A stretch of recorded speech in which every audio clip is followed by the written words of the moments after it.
ಆಚಿ ಮಸಾಲ. ಎಂತ ಅಡಿಗೆಯ ರುಚಿಯಾಗೋ ರಹಸ್ಯವು 20 ರೂಪಾಯಿ. ಕಾವೇರಿ ಪರವಾಗಿ ನಿಂತ ಸ್ಯಾಂಡಲ್ವುಡ್, ನೆಲ ಜಲದ ಪರ ನಾವು ಅಂತ ಸ್ಯಾಂಡಲ್ವುಡ್ ನ ನಾಯಕರು ಹೇಳ್ತಾ ಇದ್ದಾರೆ. ರೈತರ ಪ್ರತಿಭಟನೆಗೆ ಸಾಥ್ ಕೊಟ್ಟ ಫಿಲಂ ಚೇಂಬರ್ ಈಗ ರೈತರ ಪ್ರತಿಭಟನೆಗೆ ಸಾಥ್ ಕೊಟ್ಟಿರೋದು.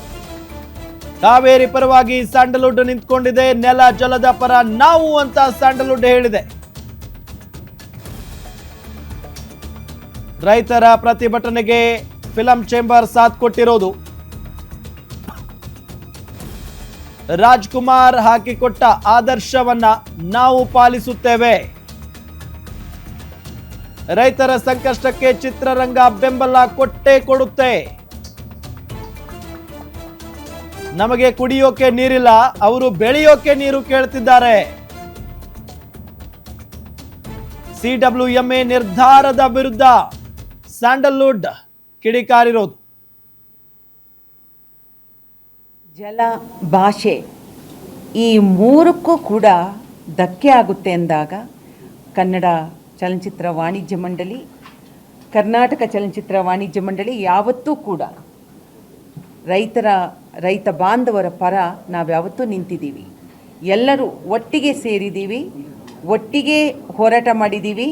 ಈ ಒಂದು ಪಂಕ್ತಿಯನ್ನು ನಮಗೆ ಡಾಕ್ಟರ್ ರಾಜ್ಕುಮಾರ್ ಅವರು ಹಾಕ್ಕೊಟ್ಟಿದ್ದಾರೆ. ಇಡೀ ಚಿತ್ರೋದ್ಯಮ ನಾವು ಒಟ್ಟಾಗಿರ್ತೀವಿ. ಅವತ್ತು ಮಹದಾಯಿ ಇರ್ಬೋದು, ಇವತ್ತು ಕಾವೇರಿ 4 TMC ನೀರನ್ನು ಬಿಡಬೇಕು ಅಂತ ಹೇಳಿದ್ದಾರೆ. ಒಂದು ಕಡೆ ಬರ, ಇನ್ನೊಂದು ಕಡೆ ಇವತ್ತಿನ ದಿನ ನಮಗೆ ಕುಡಿಯೋಕ್ಕೆ ನೀರಿಗೆ ತೊಂದರೆ ಆಗ್ತಿದೆ, ಮಳೆ ಬರ್ತಿಲ್ಲ ಸರಿಯಾಗಿ. ಇಂಥ ಸಂದರ್ಭದಲ್ಲಿ ನಾವೆಲ್ಲರೂ ಕೂಡ ವಾಣಿಜ್ಯ ಮಂಡಳಿ, ಪ್ರತಿ ಚಿತ್ರರಂಗ, ಕನ್ನಡ ಚಿತ್ರರಂಗ ಸಂಪೂರ್ಣವಾಗಿ ನಾವು ರೈತ ಬಾಂಧವರ ಜೊತೆಯಲ್ಲಿ ನಾವು ಇದ್ದೀವಿ ಅಂತ ಹೇಳಲಿಕ್ಕೆ, ಈ ಮೂಲಕ ನಾವು ಹೇಳಲಿಕ್ಕೆ ಇಚ್ಛಿಸ್ತೀವಿ. ಮುಂಗಾರು ಮಳೆ ಪ್ರಾರಂಭ ಆಗಿ 2 ತಿಂಗಳಾಗಿದೆ. 2 ತಿಂಗಳಿಂದ ಒಂದೇ ಒಂದು ಡ್ಯಾಮ್ಗೂ ಕೂಡ ಒಂದು ಹನಿ ನೀರು ಬಂದಿಲ್ಲ.